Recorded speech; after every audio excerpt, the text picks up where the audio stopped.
Kevin, how do I grow a $2 million coaching business? Where do you start? Give it to me. Oh man. Well, take 3 years. No, I'm kidding.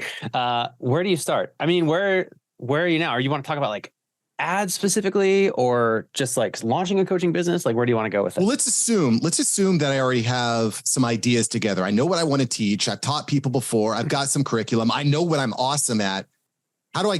How did you start getting people in the door of the Grow Your Show program? Yeah. So there were like 3 batches, or like 3 periods of time that were different. And I got clients to my podcast accelerator in a different way. The first batch was just my network. So in mid 2020, I had at that point been podcasting for about 2 years. And I had taken my original show, which is about my hometown. It's called Philly Who. I'm from Philadelphia. And I took that show and within 2 years, monetized it past 6 figures per year through several different avenues, sponsorships, Patreon, merch, live events, a bunch, and had also grown it past 100,000 total downloads, which was a lot for a super hyper local show. So, within those 2 years, I had built a podcast, a network of other podcasters. And so when I was like, you know what, I've got a lot of people asking me how to do this, how I did it. I think there's a business opportunity here and a way for me to help way more people than what I can manage just doing like 30-minute coffee chats all the time. So I basically made a post on my social media that said, hey, I'm thinking about putting together a podcast accelerator. In 2 years, I brought this thing past 6 figures in downloads and in revenue. And so if there's any podcasters out there who, are struggling, want to do the same thing, let's chat and I'll, tell you what I'm doing. And so that got me my first 3 clients. At that point, the offer was $3,000. And they said at that point, like it was super early. I hadn't built the course yet. I very much believe in sell before you build. And so I sold 3 of those and I was like, great, we have a quorum. And I spent the next 6 weeks live delivering the curriculum. So every single week I wouldn't deliver the lessons live, but I would record them over the weekend, say on Monday, hey, everybody, the new lessons are available in the course. And then we had, I believe it was Tuesdays and Thursdays, the group would get together and it was only 3. So, the 4 of us would get together and I'd answer questions. And that was amazing because like by week 2, I realized that what I was going to do in week 6 needed to be week 3. And then, what the course that I would have built totally by myself in isolation would have been very different than the one that I built live alongside my very first students. Now, through that process, once I had sort of tapped out my personal network and I had gotten the 3 people who knew me in there, and everybody else that knew me was made aware that I was doing this thing and decided, it wasn't the right time or they didn't want to be first or whatever. Then I started doing actually outbound where I was messaging people on LinkedIn and also some actually cold email where I said, hey, I've got this thing. I see that you're a podcaster. If you're interested, let's chat. And I would speak to like 12 podcasters a day. At that point, I didn't know anything about sales. Like there was so much that I didn't understand about marketing because I was a podcast guy. I didn't know how to grow a coaching business. I have a quick question. Yeah, go for it. I know. Yeah. You're bringing the gas here. So one of the questions I have is, after you delivered your curriculum to these first 3 people, how did you leverage those first 3 clients to evangelize? Were you getting testimonials? Were you getting written? Were they telling their friends? How important were those first 3 to your success? So there's what happened. And then there's what I would do if I knew then what I knew now, right? Give me the what juice. Happened was no, they weren't evangelizing because at that point in time, I didn't even realize how valuable that is, like to serve one person really well and have them tell 3 friends. Actually, partially a lie. 2 people from my network joined. The third one was a referral from that other person who said, hey, I just joined this guy's program. You should join too. But then from there, 2 things are at play. Number one, like I said, I didn't realize how valuable, like I just didn't know at that point to ask my clients, hey, do you know anybody else who might be a good fit? Didn't occur to me. But what also was true is the nature of what I was doing. It's a longer transformation. So, they would join and we'd say, hey, 6 months to a year, your show is going to 10X. You're going to have, you'll be able to monetize those sorts of things. And so like when you're in week 6 and you haven't really seen those results yet, now we get people results way quicker. But back then I didn't really know the system as well as I do now. And so they really didn't quite yet have a moment where it's like, hey, I achieved this thing. Let me go get somebody else because I can say I joined this program and got X. So 2 kind of things that play there where at the very beginning, like affiliates and referrals wasn't much of the game for me, if that makes sense. Sure. But you did start to build out your curriculum. You learned some lessons during those first weeks. Now you're going on the offense. You're DMing, you're meeting people, you're finding people on social. How are you closing them? How are you getting them into your program? Why would they shell out their hard-earned dollar for you when there's 1,000 other podcast coaches? So for 4 months, they didn't. I wasn't closing them. They weren't shelling anything out. And what's the irony behind it all is that in that period of time, so the months 2 through 5 of the Grow the Show Accelerator, there was no Grow the Show podcast. So I did not have a podcast about how to grow a podcast. I still had my show that was about Philadelphia. And then I also had this coaching business on the side. So I was really good at generating conversations, right? Through cold email, through cold LinkedIn, I was having like 8 to 12 conversations a day, and they were all saying no for like 4 months. It was brutal. But eventually I was like, okay, you know what? All these people are saying no, and I don't blame them, right? They're just some random dude that like LinkedIn DM'd them. So why don't I actually make a podcast that shows off what I know how to do, which is to make a great show, to grow it, like just do the thing and just show people by doing. So I launched the Grow the Show podcast in October of 2020. And that was when the inflection started to happen. So October, I think I got 4 clients. November, I got 8. December, I got 12. January, there was a little bit of a dip, but then in February, I got 20. And whoa. March, where they were coming to from the podcast itself? No. So I was still doing outbound, but instead of saying, hey, I can help you, let's get on a call, I said, hey, I just launched this podcast that exists to help other podcasters like you to grow and monetize their show. You're the exact person that I'm looking to help with it. Are you interested in hearing an episode? They would say, yes. I'd say, great. What app do you use to listen to podcasts? They'd say Apple, Spotify, or whatever. Then I'd say, okay, here's an episode. And then they'd say, thanks. They would forget to listen to it. I'd follow up 1 week later. Hey, did you get any value from the show? Oh no, I forgot. I'll listen tonight. And they always listened tonight, the second time. And then I would get DMs that are like, I just binged 6 episodes. This was so good. Like, do you help people? And now they're asking me to demo them. Do you coach? Like, it's like, yeah, here's my calendar link.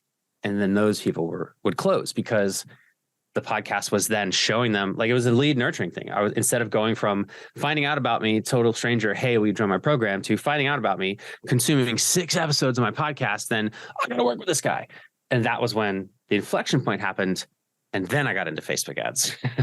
Yeah, you need the long form content to build the know, like, and trust. I want a little bit more information on your follow-up process, because I'm guilty of this. I send I'm talking to someone in the DMs. We talk, we have a great conversation. They say they're going to listen. They don't listen. And I just never follow up with them. It's like, maybe they follow up with me a year later. What does your follow-up process look like? How are you following up with people? Are you using software systems? Are you doing it by Excel? Do you have a team member? How are you following up? Yeah, VA. So it would be like, I had a VA who was helping me with this outreach. So I had automation and the automation platform since went under because LinkedIn tends to, target those and make them go away. So I don't do LinkedIn automation right now. But back then I had an automation that did the initial reach outs. I would feed the automation like a LinkedIn Sales Navigator query that identified podcasters who are also clearly entrepreneurs. It would do the initial reach out and ask them if they want to listen to the show. And then if as soon as they respond, yes, I'm interested, then the automation stops. And I would have a VA pick up a conversation from there and ask, okay, what app do you use to listen? They would answer. The VA had all the links, would send it there. And then the VA would keep track in a spreadsheet who she sent the links to. And then 7 days later, if we didn't get a message back, follow up and say, hey, did you get a chance to listen to the show? And like I said, that is where the vast majority of people were like, oh, no, I didn't, but I'll totally listen tonight. And then that's, from there, those folks eventually a lot of them became clients. Love it. So you're using the software to qualify and then a VA to scale your qualification even more so. And then what? Are they getting on a phone call with you or a Zoom call and say, hey, Kevin, excited to have you on the show. You've already been warmed up through my platform, through these different funnel places. Are you getting on a call to close them? Back then, yes. So we're talking now late 2020, like November, December 2020. And so at that point, it was me getting on the call. And yeah, I had a whole demo process where the first half of it, I would just understand what it is that they're doing, what their goals are. And I'm thinking like, okay, is this someone I can really help? Is this someone that I'm going to want to work with? Like, do we vibe? And then if so, I would make the pitch, explain, what the program would do, the steps it would take, how we go about doing it. And then ask them if they want in. And at that point, I was closing about 40 to 60% of folks myself, which was great. But in the future, I would eventually then hire sales reps who could have those conversations. Bingo. And I think, we're going to open up the mastermind for Q&A here in a minute. But one of the cool things about having that podcast, about having that show, is that people feel like they already know you. You're almost like a celebrity when they get on a call with you. Like, oh my gosh, I can't. We had Pat Flynn in here a few weeks ago, and then Alex Sanfilippo, and I think it was Soda, who was like, oh my gosh, you're getting Alex in here. I love Alex. I've been listening to his podcast. Oh, you're getting Kevin too. This is amazing. So I think that's a huge benefit to business owners to have some sort of long form show. I mean, I don't want to go off on a tangent here, but you're seeing conventional media just falling off a cliff right now. Like just yesterday, Tucker Carlson, Don Lemon, both fired, done, gone. And frankly, I think they're going to do better solo than they were on those platforms. It's just it's a different world that we're looking at right now. Yo, are you interested in business ownership? For many entrepreneurs, the journey starts with non-food franchising. Franchising is simply the better option for many entrepreneurs, and demand is at an all-time high. Lucky for you, John Austinson, founder of Franbridge Consulting, is here to help you today. John and his Franbridge Consulting team are part of the largest brokerage in the US and are constantly vetting the market thoroughly. Franbridge is hands down the premier source for the best opportunities in the non-food franchising world. They will find the best business for you, your personality, and your location. From healthcare to dumpsters, from youth soccer to oil changes, even insulation and windows. And the best part, it's 100% fee-free, no additional costs to you. You may have heard John on Entrepreneurs on Fire. He has served as an Inc. 500 franchisor, a multi-brand franchisee, and in fact, he's one of the top 1% consultants nationwide. Listen, sign up for a free consultation with the CEO, John, today, not his assistant, not his sales team. Sign up for free with John today at franbridgeconsulting.com. That's franbridgeconsulting.com. And guess what? He's even going to send you a copy of his book for free, Non-Food Franchising. For free book. You got to love it. So go to franbridgeconsulting.com right now. All right, let's get into the episode. All right, cool. So you get people into your program, but then you've got to actually deliver the goods. Yeah. What happens when they get into your program? What does it look like? So again, there's what it looks like now and then what it looked like then. Let's start messy. You want to start messy. So back then it was a group coaching program. And so what that meant was they got access to the course. They got access to two group coaching calls, group Q&A calls with me, which were basically one-on-one coaching, but in a group setting. So it's not like me addressing the group as a whole, but it was like, kind of, if you have a question, we'd solve the problem, then move on to the next person. That worked well until we started to scale. And then there was just too many people on that call for us to be able to, adequately serve everybody. Because early on it was kind of like a mastermind accidentally, where people knew everybody else on the call, everybody's helping each other out. But then eventually, once I launched Facebook ads and the thing really began to scale, then it like I said, it just grew past our ability to serve people in that like twice per week setting. The way that the course was built. So then eventually I would add one-on-one coaching to where I have podcast growth coaches that most of them were previously clients of mine. They join up and then they meet with our clients on a regular basis to really dig into their show, give feedback on their content. We do a lot around getting podcasters featured on other shows.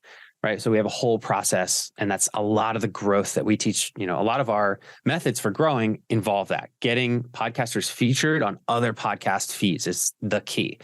So, like I said, we do a lot of one-on-one work there. And so today it's the group stuff. The Q&A calls are there, but every client gets a personal one-on-one coach to really dig in and do some of the work with them rather than saying, hey, here's the homework, go do it. Let us know if you have any questions. It's, hey, next week we're going to get together and we're going to workshop your pitch. So let's talk about how we can phrase what you're doing better. So like I said, that's what it looks like now. The messiness back then was just, we had so many people joining up, and the only chance that they had to have questions answered by anybody was when they were on the group coaching call, and there's like a bunch of them. It was super, super messy.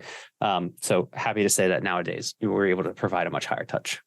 Yeah, so one of the evolutions in your program is that you've kind of added a more personalized, almost like accountability type feature to it to keep people involved. That's one of the problems with these courses typically is you have a very low completion rate, right? So how impactful do you think the accountability piece is? So it's super impactful. I wouldn't say I'm as concerned about completion rate because like I think about the course more as like a knowledge base, like a library than a course, right? So it's not like you go to the library and be like, oh, I have to read every book in here, right? Or like I have to read all these books in order to their completion. Like nobody's complete in the library, right? Nobody cares how much of the library they've read, but they're able to go and like laser point exactly what they need to solve the problem that they have now, go do that thing and then move on to the next problem. So my podcast growth coaches, that's what they do, where like you are going to join my program and someone else are going to join the program and you have different needs, right? You might need help getting yourself featured in other shows. Some people join, they're actually already good at that, but their content is just really, really needs to be overhauled. So rather than saying, hey, go through the course in order based on like what I designed it to be based on my guess for what everybody will need a while ago, it's, hey, here are the different pieces of the knowledge base. First, we want to dig into this. Let's do that. Then after that, we'll probably go here, but we might adjust. So it is accountability for sure. And clients love the accountability component of it, of having that thing on the calendar. So you got to get your stuff done, but also it's just that sort of guided journey through the material so that you can go in the order that you need the most. Makes sense. All right. So I want to talk about podcast growth, media growth, just a little bit here. Because honestly, I have a little bit of bugaboo. I have a bone to pick with all you podcast coaches out there. Nice. Not necessarily you, Kevin. But here's the problem I have. There's all these coaches, consultants, business owners out there. They're teaching you how to do something that worked 5 years ago. And it really makes me upset because what worked 5 years ago isn't necessarily going to work today. Right. So, this idea of I see this carousel all the time on LinkedIn, on Instagram. It's grow your podcast, guest on shows, share social media clips, tell your aunt and uncle. And it's like, guys, everybody's doing that. There's 3 million podcasts out there to doing that. How do you keep your content fresh? How do you keep evolving with the new strategies and tactics? How do you give that access to people? And then lastly, as I give you this loaded question here, what's working now? What's new? What's fresh? What are you doing differently than everyone else? This is kind of what I'm really fascinated by. Yeah. Okay. So there's kind of two answers to that question. And I'll start with the second question that you had there.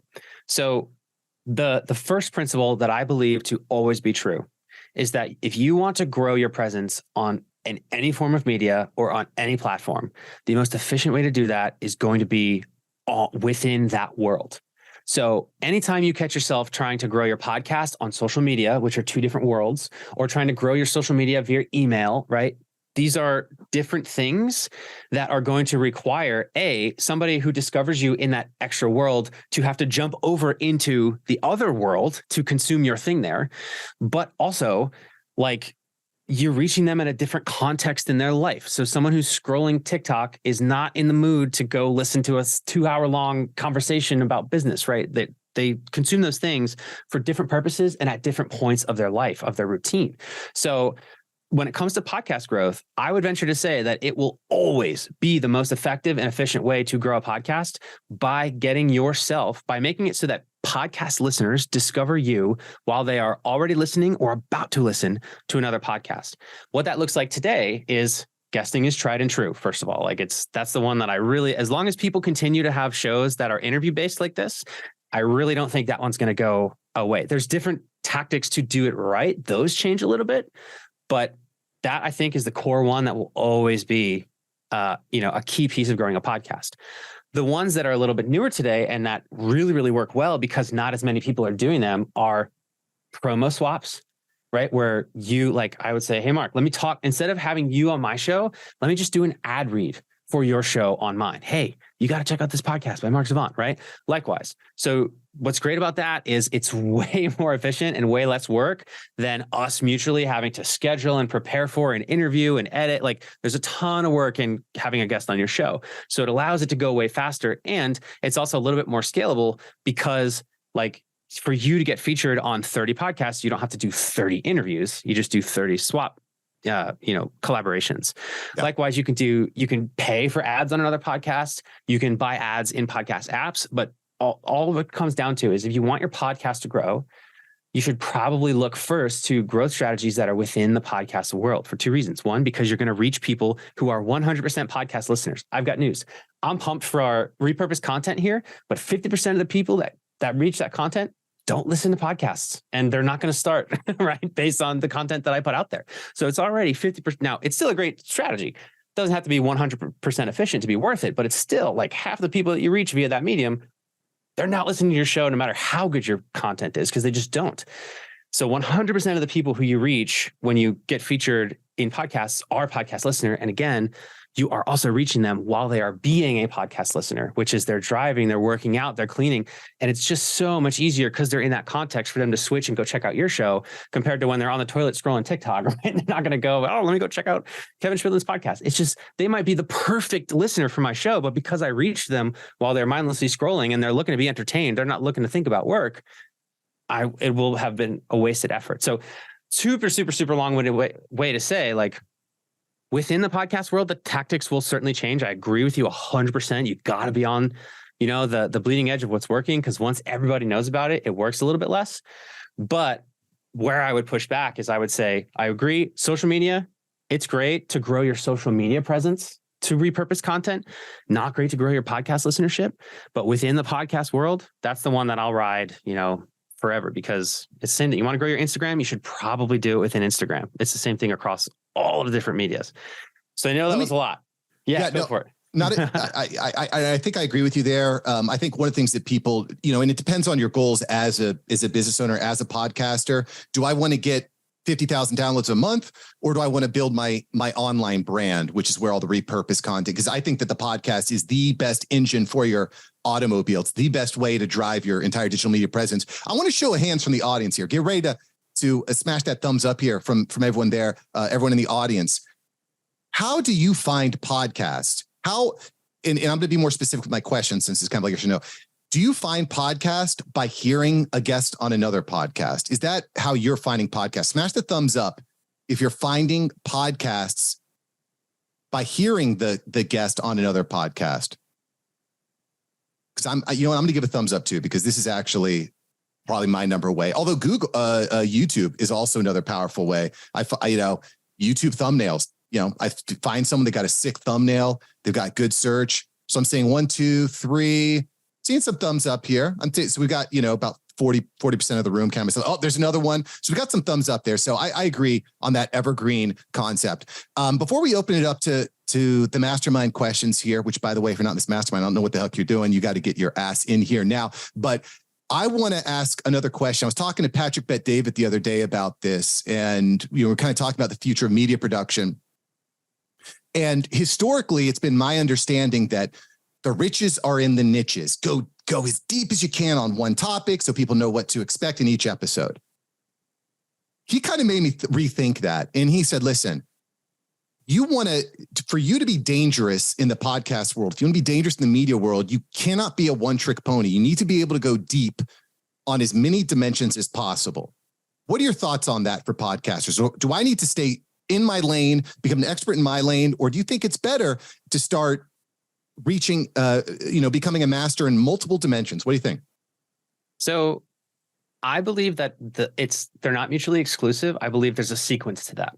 So I think that when you're first starting out and building your audience, you should aim to be the expert in one hyper-specific thing, because I very strongly believe that people are not going to listen to what you have to say about everything until they want to listen to what you have to say about one thing.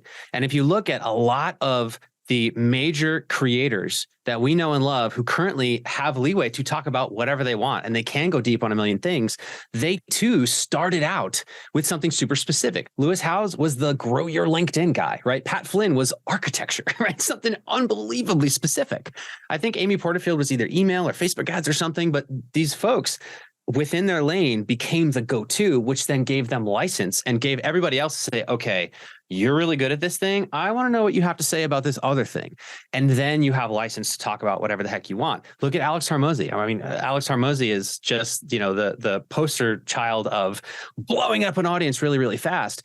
but he only spoke to boutique gym owners for 6 years. And there's like not even that many and not even all gyms. There's only these tiny micro gyms that have only 100 members, like unbelievably specific. And for as long, like for super long, those are the only people that he spoke to. But here's like, if you're a creator that's like, man, I don't want to just talk about podcasting for 5 years or whatever it is that you do now. What I've discovered is that the cool part is when you become that go-to expert in that really specific niche, you still get to go deep on different topics and on a wide variety of things, right? So you as the creator can still be fulfilled and talking about your many different interests. But if you do so from the lens of just serving that one specific avatar for a time, you get the best of both worlds. To where, like, for me, like, I've had people say about my Grow the Show podcast that, like, they say, like, this is an incredible show just for entrepreneurship, not just for podcast growth. Like, there's great lessons here on how to grow a business. And I'm like, I know I do that intentionally because, podcasters still need those lessons. And I can speak to those lessons from that really specific angle. And so it really lands home, hits home with them. And so I'll say for me, like, right now, Grow the Show, I'm the podcast growth guy. But in the future, maybe 5-10 years, I don't know how long, you can bet that I'll probably do something that's a little bit more broad, right? I could be like Tom Bilyeu, who started with protein bars and now he's impact theory. So that's why I say, like, it's not both necessarily at the same time. It's a sequence. And that's, like I said, you can point to, like, that's not to say that those are the rules. There's tons of people who started broad and they crushed it. It's just that it's way harder to get people to listen to you when you don't have some sort of expertise background, or you don't have something to say like, hey, I did this thing. I'm an expert at this thing. You should listen to me. Because other than that, how many people are out there just like, I want to talk about business and finance and sports. And it's like, why? There's a gajillion people who have accomplished so much already talking about those things. Why would I listen to you instead of listening to this billionaire who's talking about that? So that's kind of my take on it. There's no rules, but I find that the most successful ones are who do it niche first, then broaden their audience.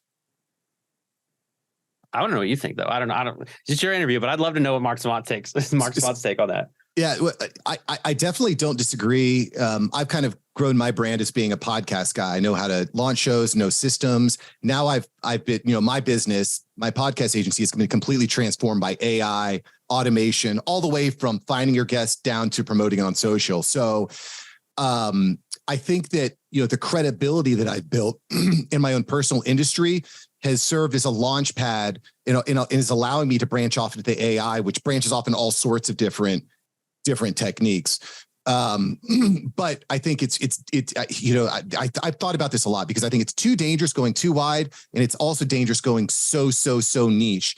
The other thing that he had mentioned, I'm going to open up for questions here in just a minute. Get your questions ready, ladies and gentlemen, boys and girls, dogs and cats. The other thing that he had mentioned to me, which I thought was very interesting, and is that agreement is boring. It's just boring. And I did this. So I can't. It's made me rethink the way that I do interviews completely. I want to try to find ways to crack holes in guest arguments. Because 99% of podcasts, what they do is they invite a guest on, they just nod their head and say, yes, that's such a great point. I agree. That crap is boring. I want to hear conflict. I want to hear you're wrong. This is why. That's not my experience. And I think that's I think that's more interesting. I don't want to come off as a dick and make people feel like, oh, this guy just wants to argue with me. But I also feel like if we're just going to agree on everything, that's just kind of boring. What's your take on that? Yeah. So I think it all comes down to the way you go about poking holes in the guests' arguments, because if you go about if you watch any like talk show, sports talk show, the Stephen A. Smiths and all those folks, and also political talk shows, like they're there to spar. Like their whole goal is to disagree. And it's like the debate team in high school where like these pundits are taking on opinions that they don't actually even agree with, but that's just kind of, you said A, so I'm saying B, and we're going to fight. And that's just good TV. So that's fine. But I think because of our medium, I think we can be a little bit higher brow and a little more like nuanced with it. And I can say like, you know what, Mark, I totally see what you're saying there, but here's where my experience is different. And so I can tell you like the way that I approach it, because I don't think it's being a dick, but also like, I don't know, I think we can debate from the same side of the table for sure. Is that I just talk about my experience. I'll be like, hey, you're probably right. You've spoken to some incredible people. You've had, you have all this experience. I believe that what you're saying is true, but in my experience, this is also true. And here's why, here's how I disagree with what you said and why. And like I said, I'm just not interested in taking let's make some good TV. Other people can do that. They're very, very good at it. That is not my style. I would much rather go deep for sure. But, we can do it from the same side of the table as friends. But let's spar, but not in a way that makes people think that you and I are at odds with each other. That makes them know that we are looking to discover the truth together. Yeah, I definitely agree with that, and which I know goes kind of against my question here. What I'm looking to do is find ways to respectfully disagree, cause conflict, cause debates, cause arguments that are interesting but constructive. Because I don't want to, I want to walk away from discussions with everyone feeling happy, but I can't wait to create some thumbnails that have like me and Kevin's face next to each other, like saying you're wrong or something like that. Yeah. I just think that we'll get more clicks. I saw some data on this the other day. I apologize, I don't have the stat in front of me, and they say that 75% of stats are made up anyways. But the videos that tend to go viral, the tweets that get a lot of engagement are not the tweets that say something like Mark and Kevin agree on everything about podcasting. It's so-and-so destroys this person or so-and-so disagrees. So anyway, I would challenge all the podcasters that are trying to make your show more interesting. Don't just nod your head and say yes to everything. Try to poke holes. I think that's an important ththing. All right, cool. Listen, Kevin, where can we find you? Because we are about to get into the mastermind Q&A here. Where's the best place for us to find Kevin? Yeah. So if you're a podcast listener, which you are, right? Because you're listening to this podcast, switch over to the Grow the Show podcast, give it a listen. If you find any value, which I guarantee you will, every single episode is there to provide a specific tactic or framework that'll help you make a better show, get more listeners faster, and make more money from the show. So that's the number one thing I can recommend is, check out the Grow the Show podcast.